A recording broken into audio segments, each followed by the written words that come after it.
Hello, Trip Zero here, and today we're gonna start making a LED matrix coffee table.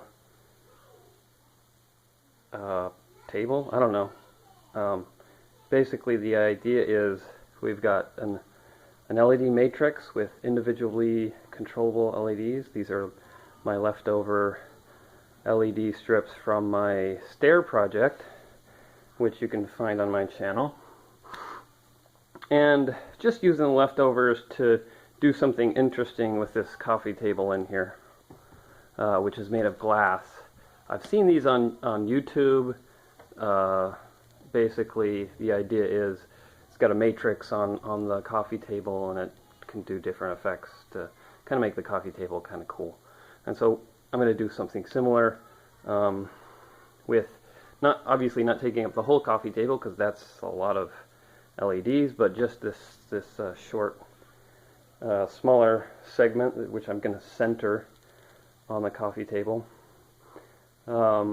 This is I think 18 by 24 or 32. I'll put the exact link either in the blog or the video description that goes with this video. But an acrylic sheet, which is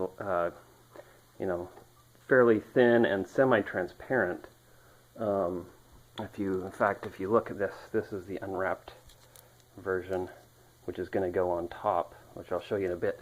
But if we lift this up to the light, you can see light goes through it quite well, and so I think it'll give off a pretty cool effect if I have this sheet sandwiched on this other sheet of acrylic plastic, and have maybe a controller mounted underneath, and power supply somewhere, maybe mounted underneath the table, and then above it I'll have, on this light up here, I'll have some sort of little teeny tiny USB camera, probably like right here.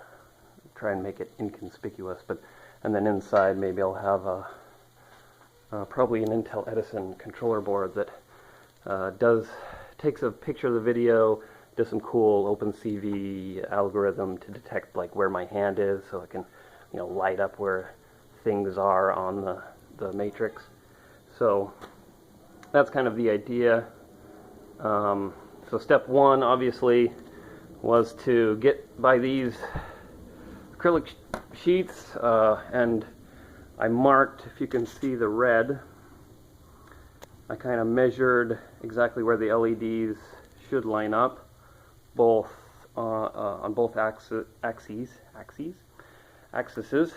So if I lift up this, it's already stuck, but there is another red dot going up this side for every strip, and then I've just kind of laid the strips according to the dots, put dots on both sides, top and bottom, right and left, and then tried to get as consistent of spacing as I could with these strips. Next step will be to wire. Now, one of the important parts is to get the arrows lining up, because the arrows are important. That's the data flow to control each individual light. So these arrows pointing that way.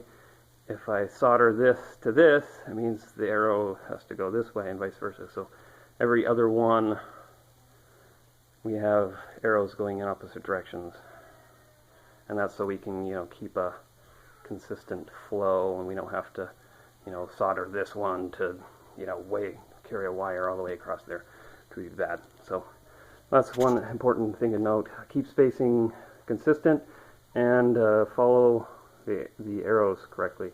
And future parts of this series we'll go over more of the steps. So next step I'll do, I'll solder this together, and maybe we'll get the controller hooked up and just do some cool animations with that. One more thing, to stick it underneath the coffee table, the glass, this is what I'm going to use. It's clear mounting double-sided tape. It's kind of strong, 2 pounds. I doubt this will ultimately weigh 2 pounds with both sheets and the controller. So it should be really strong. It should last a long time, and we'll see how it works. And I think it'll work great. It'll look great. So that's that. Quick introduction to this project, and more videos to come. Cheers.